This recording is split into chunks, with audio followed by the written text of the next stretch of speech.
So, Doc, I've got several students here. They'll come up and ask you some questions shortly, but to lead it off, can you explain for my students what Force Recon is? Certainly. Force Recon is a company of Marines that act as the eyes and ears of the Force Commander. The company is usually made up of about, when I was there, and I'll speak from my experiences in the late 1960s, about 125 men, four Navy corpsmen that were the, in Army terminology, the medics that went with them. And our range would be from the high tide line to 300 nautical miles inland. We never went that far, but that was the capability. Majority of us were jump and scuba qualified. So we were advanced parachuters with more than 10 jumps. And we'd gone to scuba school in either Panama City, San Diego, or Hawaii, or the naval ship repair facility in Subic Bay in the Philippines. So we had that capability of jumping in or diving in or being flown in by helicopter. And we would report back to the force commander. And I guess the best way to describe it is like this. Let's say you have two circles, concentric circles. The smaller circle is the area of operation by a Marine division. The larger circle is an area of interest by the force commander. So you have an area that you can protect with artillery and air. And the outer area is interest of where you could go later, forcing your unit to expand. So the area of influence is what you can influence by artillery and air cover, and the area of interest is the force commander.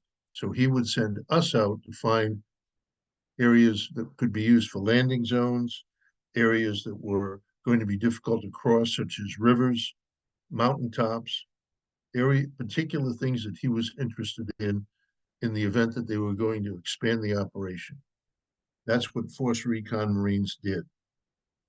So we operated in small teams, 6-man teams. We'd be out for 5 to 7 days at a time, come back, clean your gear, get ready to go on another mission, and probably within 3 to 4 days, depending upon the operational tempo, you'd go back out again. And we did this continuously for a year. Sometimes we extended and went for 2 years. Well, was, with but that that, was it. I think that's a good basis. So from this point, who wants to go first? Oh, don't be shy. Nick, come on down. Don't forget to mute yourself, Nick, after that, but after you ask. Okay. Introduce yourself. I am Nicholas Poitier. I've taken multiple of Mr. Wood's classes, and I have somewhat of an interest in military history, and I am honored to be able to interview you and ask you Thank you. questions. First question I have is, so while he was showing parts of the interview you did with him, one of the pictures I saw with like the whole team, everybody had different hats, and I wanted to know if there was any reason. The covers? Well, okay. Great question. First, let me say this. I am really impressed that you all did a Pledge of Allegiance to the flag. I have not seen that in a classroom in 30 years. I mean, we do it when we have meetings of like the Civil War Roundtable and, other organizations, but I congratulate you. I think that's fantastic. Okay, let's talk about covers, okay? And I'm only going to speak about the experiences with Force Recon. Is that all right? We did not wear helmets ever or flak jackets ever. We wore bush covers. And it was just a comfortable fold up cover that you could wear over your head, just like, do you fish? So you get a fishing cover. Okay, so guys that go fishing, they've got a cover they pull down over their head just to protect them from the sun and the rain and elements. And it was soft because it made no sound. Sound was always critical to us. So different guys wore their covers in different styles, and some were short, some guys didn't even wear a bush cover. They wore like a bandana over their head. So does that answer the question? Yes, it did. I have Okay. one other question I want to ask before probably letting somebody else ask.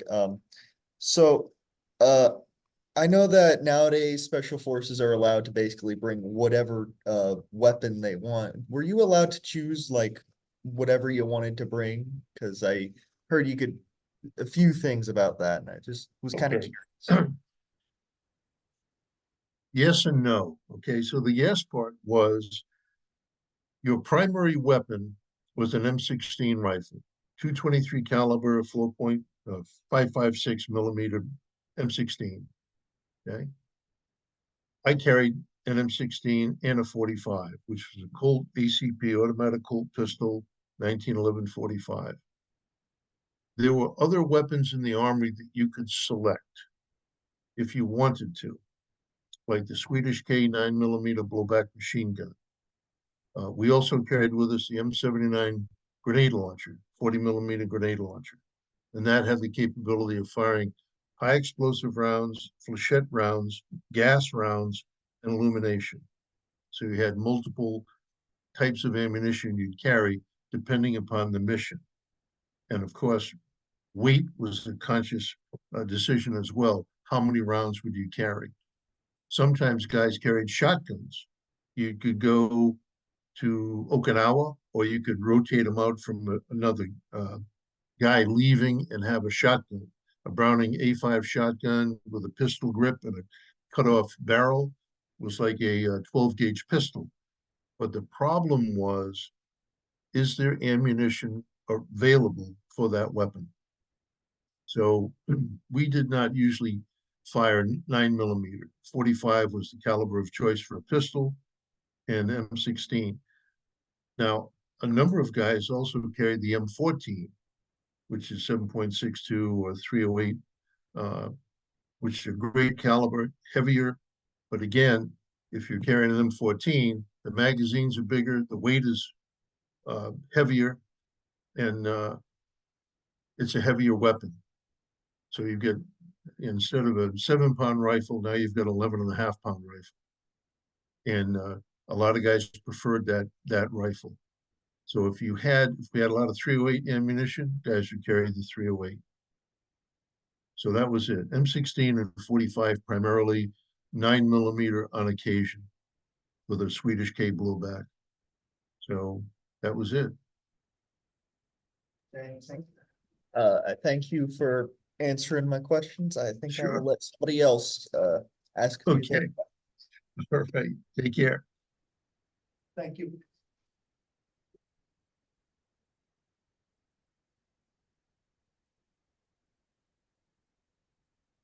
Hi, my name is Elliot Newsome. Thank you for your service. I have one main question that I'd Sure. like to ask you. How did you manage the stress and psychological combat that could occur in missions? Because we're reading the things they carried in my English class, and that's one of the topics we've discussed. Yeah, it's Tim O'Brien's book, The Things We Carry. Yes. I know him, and that's a good question. It's an interesting question because different people handle it different ways. I'll give you an example. The first time a guy get into a firefight where he actually fired a weapon and killed an enemy soldier, okay, that is a life-altering moment. So when he came back out of the field, one of the company gunnery sergeants took him aside and sat down and said, "Hey, explain to me what happened." And he did. And he said, "How do you feel about that?" And that was a very important question, because if he said something like, I felt terrible having to take another person's life, but if I didn't, he would have killed me. And it was not something he was proud of. It was just something that he had to do to protect himself and his teammates. If someone said, and I'll make this up, oh, it was great and I can hardly wait to go back out in the field and do it again, that guy was a liability because you didn't want that kind of guy with you. You know, you weren't there to make contact. You weren't there to kill people, but you were taught and you were told that might happen. It may come down to that. Then you're going to have to deal with that. But we had people within the company, company commander, the operations officer, who had had multiple tours in Vietnam, who had faced that type of situation many times.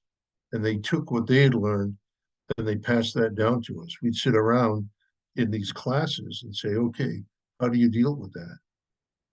And that's an individual decision, but you were always on the lookout for one of these individuals that thought that this was, you know, I don't want to say great fun, but this is what I want to do is to go out and kill the NVA. We didn't want to do that.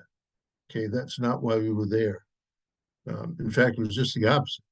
You know, we did not want to get involved in a firefight because there were only 6 of us. And usually the NVA traveled in large numbers. I'll give you another example. We were put in a position one time where we were going to capture an NVA soldier. And we didn't do it for a number of reasons. And I tried to explain this, I think, the last time when I talked to Zach. There were 4 soldiers coming our way, and we had determined that the 3rd guy in line was the individual we wanted. And at the last moment, we stopped the ambush because these 4 were the point element of 64 more North Vietnamese that walked between 4 of us lying hidden on the jungle trail, and our team leader, who was on the other side of the trail, and his job was to tackle this 3rd guy, and then we would take care of the other 3. That didn't happen, okay? Because now 64 people are between you and 10 feet away, your team leader. Pouring down rain, their heads are down, and they're on the move. After that was no shots were fired, no one did anything. We just froze in place, and they passed by. And after that was over, about 10 minutes later, we had to wait to make sure no one else was coming. We stood there and we shook like you've had 4 cups of black coffee early in the morning and your hands are like this. It's a traumatic event. And you think, wow, you know, we were so lucky, so fortunate that we were trained enough not to move. No one panicked. No one jumped up to surrender. No one said, you know, let's take them. Some of these things you see in the movies. I mean, you were literally, you know, scared to death. Something. You just think of all the bad things that could have happened that didn't happen, and how fortunate we are that everyone was trained so well that they were that disciplined not to move an inch. That, you know, the next night and weeks later, 54 years later, you still think about that and think, wow, that was quite an experience. So these things stay with you, but you have to have the inner determination to do what you've been trained to do and not to panic and carry out that mission. So it's a tough decision, but you can do it. And when you do it, after you've done it several times, I don't want to say you become hardened, but you become a much more disciplined individual. Because, you know, now you compare everything else you've done to a moment like that and you say, that's no problem. I've faced much worse problems than that. I can deal with it. Does that help? Does that make sense? Yes, thank you. Sure. Any other questions?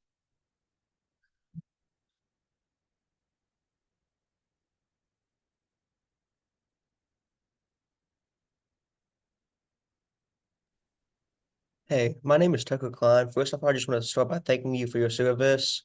Sure, Tucker. I was wondering, as a corpsman, what equipment would you typically carry out in the field? Okay, so we carried what's called a Unit 1. And a Unit 1 was a tri-folded bag that snapped onto your harness. And in it, you carried the medical supplies you might need if someone was sick, injured, injured meaning sprained ankle, broken leg, broken wrist or finger, or wounded. So you carried several prescription type medication that you might have for halazone tablets for purification of water, aspirin if you needed something like that, Benadryl if you encountered prickly heat or poison ivy, poison oak type stuff.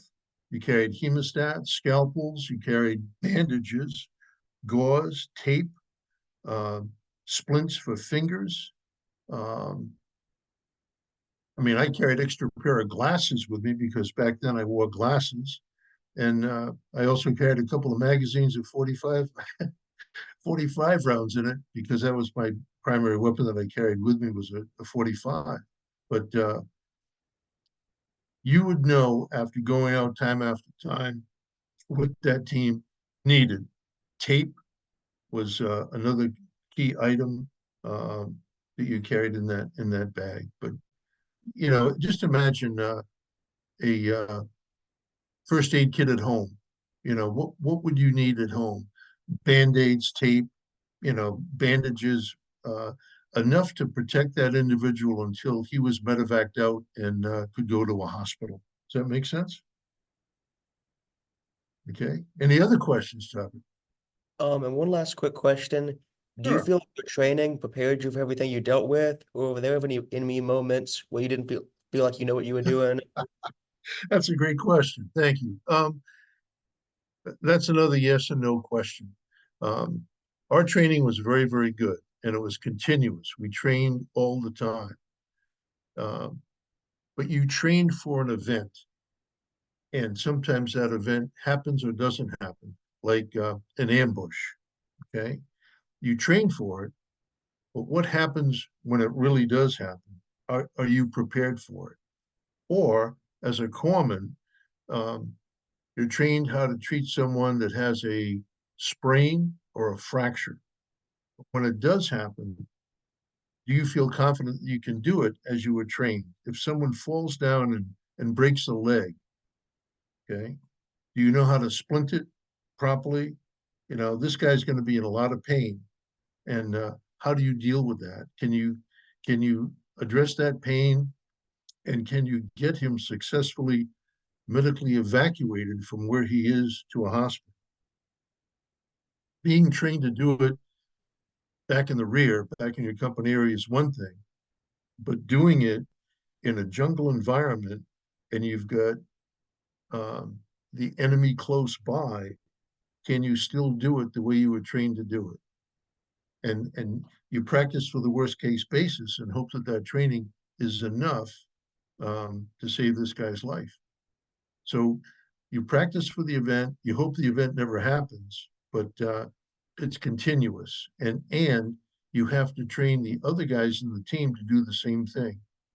We, as corpsmen, trained everyone with everything we knew about first aid, okay, and how to treat a gunshot wound, how to treat a broken finger, broken wrist, broken leg, how to stabilize someone that may have had a broken back from a severe fall, and how to call in what we call dust-off helicopters. These were the emergency helicopters that came in to get people out of there. How to use a jungle penetrator where they lower a device to tie someone onto it and raise them up out of the jungle into the helicopter to get them to a hospital. And you would practice doing that so that everyone felt comfortable that they knew how to do it in the event that it would happen. Does that help?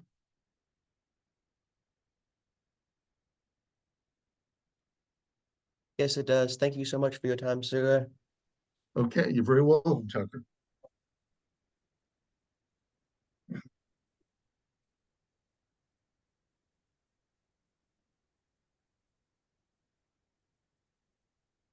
I just wanted to thank you for your service and thank you for agreeing to be part of this interview. Sure. What's your name? My name is Roman Christensen. It's a pleasure. Sure. What's your question? I have a couple. My first Sure. question is, what was it like approaching a hot landing zone or one like it? Well, uh, for the most part, we did not land in a hot zone, and I'll tell you why.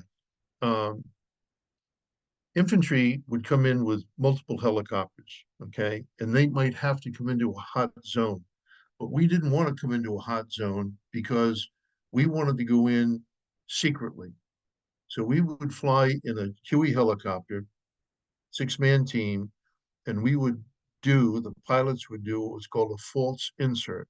So the helicopter would come down, pretend to land, fly again, pretend to land, fly again, pretend to land, and then we get out on, say, the second or third or fourth landing to confuse the enemy because they can't go to every spot they think a helicopter landed. So if the zone is hot, we don't go in because they're already there. So that's not what we want. Now on extraction, sometimes we get fired upon, we'd have to return fire, and that was addressed by what we call packages. So you'd have a pink package or a brown package or a green package. And that was the number of other helicopters that were coming in. And I'll give you an example. Let's pretend you were being extracted. Okay. So you had 6 men waiting to get on a helicopter, and you were hidden in the jungle waiting for this helicopter to come in. In the meantime, you've got Cobra gunships flying around you in a circle. And if any fire begins, they address it with miniguns and rockets. Okay. If it's bigger than that, you can call in, fixed wing jets come in and they protect you. They try to protect you.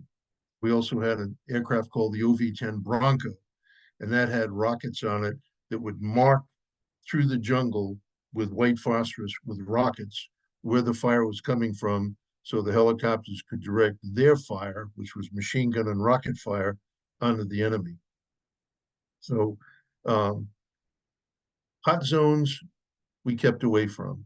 If we were going in and we were drawing fire, helicopter would veer off and we wouldn't go in there. We just said we were shot out of the zone and go back to Quang Tri or go back to Fubai, wherever we were based, and find a new place to go to. Does that help? That answers my question wonderfully. Thank you. And I have just one more. That's okay. I want to ask what survival skills were most critical for you during combat operations in Vietnam? Skills. That's a good question. All of these questions are good because it makes you think about what are the skills you needed. I think the first skill was in discipline. Okay. You had 6 young men, because we were between the ages of 18 and 20 years old. Occasionally we have some a little bit older guys. And when you first joined the team, you were going to be told exactly what to do, when you could eat, when you could sleep. And this was done without any talking. Yeah, there was no talking in the field. Everything was quiet, unless things went bad and you were in a firefight, you needed ammunition or someone was hit. You can imagine this bunch of yelling and shouting going on. They already know where you are. Noise discipline went out the window. But for the most part, when you were trying to be quiet, and I'm just having you imagine 6 people going through the woods trying to be as quiet as possible. Noise discipline is everything. Okay. And as I was talking to Zach about, everything was taped down. So there was no rattling of canteens, of food, of canned goods in your pack, of dog tags rattling. So you would, in fact, before you'd go out, guys would jump up and down to see what was making sounds. Okay. A half magazine of rounds rattling around. You'd fill it up to cut down on the sound. So you had movement, discipline of movement, discipline of sound. And everyone knew their job quite well, and everyone was cross-trained. I mean, I was taught everything about the radio, because we always carried 2 radios with us, how to set frequencies, how to clean the handset, how to use it. Everyone knew what kind of medical gear I had as the corpsman. Okay, we all knew weapons, we all knew everyone's weapon, to take it apart literally blindfolded, take it apart, clean it, put it back together, the 45 of the M16 or the M14, or on occasion the M60 machine gun. So it wasn't like a one-shot deal where you were just trained to do this in one day. You would do it every single day back in the rear. Weapons check, equipment check, cross-training. If it was new gear that was brought in, classes on how to use it, how to employ it, how to use demolitions, new fuses, new hand grenades, all these things. You were trained constantly, being brought up to speed on this stuff. So if you had to use it, you were skilled in it when you went out to the field. That help?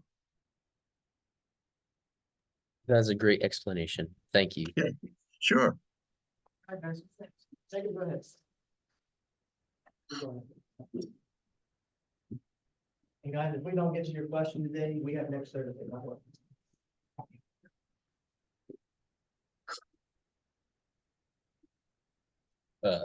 Hello, my name is Jacob Tanner. Thank you for your service. It's great to meet you.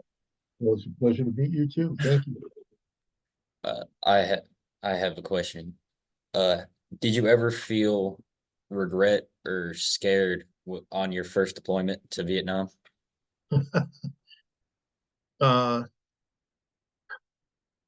Yes. I mean, you fly over, and you're going to a place you've never been before to do a job that you've been trained to do but have never done before. You're concerned. I don't say you're scared. You're concerned that you don't want to fail, that you want to do the job correctly as you're trained to do. On different missions, were we scared? Sure. I'll give you an example, talking about, say, being scared, okay? We were told that the Ashore Valley was a place that British hunters and Maharajas from India would go to hunt tigers.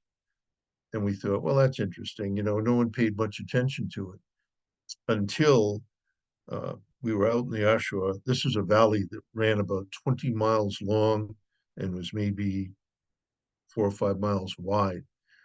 And it was a place that tigers lived.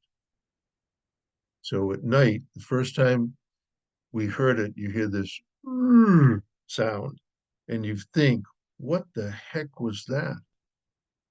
And then about 3 or 4 miles away, you hear another tiger go off, same kind of sound.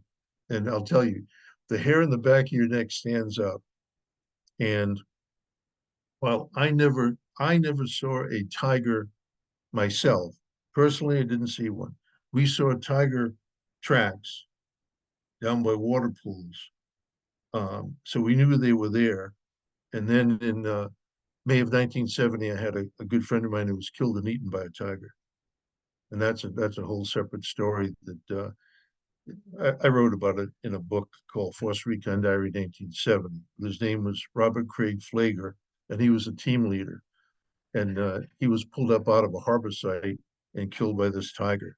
And a week later, the tiger attacked the second team, and it was killed and brought back to Da Nang. It's famous photographs of this. I don't think you.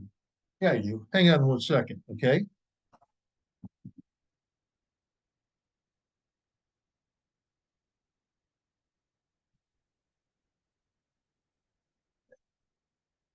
Can you see that? That is really cool. Yeah. So question is, if you were out at night camping out and this guy showed up, would you be scared? So I think we viewed it this way. We were concerned. I don't think we were scared. There were 6 of us, but it would definitely get your attention. So yeah, there were moments that were intense, and you know, when you're jumping off of a helicopter into an LZ, are you scared? Yeah, in a way you are, but you're more focused on trying to get out of there as quick as you can, rather than get into trouble by waiting too long in an LZ. So you're hoping that the training you got would get you through any kind of a situation. And once that happened more than once, that feeling of being scared tends to go away. Okay? Does that answer your question? Yes, that answers my question very well. I have one more. Okay. Oh, Did you sure. ever did you ever feel unprepared for like anything you've done? Was there anything that like Well, I scared think, you? yeah, Because you weren't prepared? yeah, the answer would be yes. There were things you were called upon to do that you've never done before, and you just want to make sure you can do it well. Let's say, you know what rappelling is, right? Okay, so the first time you're in a helicopter and they want you to get out, uh, and you're going to rappel out, you don't want to screw this up or fall 60 feet to the ground and get killed doing it. Are you prepared? You hope so, and you're only going to find out by doing it. The same thing is in a firefight. You don't want to be in a firefight, but if 4 guys show up and start shooting at you, you better know what to do. Are you scared? Yeah. Are you prepared? Yes, but now you have to demonstrate that you're prepared, and you have to follow these commands of, you know, contact right, contact left, and you know what you're trained to do. You break the ambush by running through it. Now, how do you feel about standing up and running towards the guy that's shooting at you? You know, so you just think, okay, I got to get through it. You know, I'll take him under fire, and hopefully, um, I will eliminate that problem and get through the ambush, because that's what you're trained to do. Are you concerned? Absolutely, but hopefully it doesn't happen. But are you trained or prepared to do it? You hope you are, but there's only one way you're going to find out. Okay.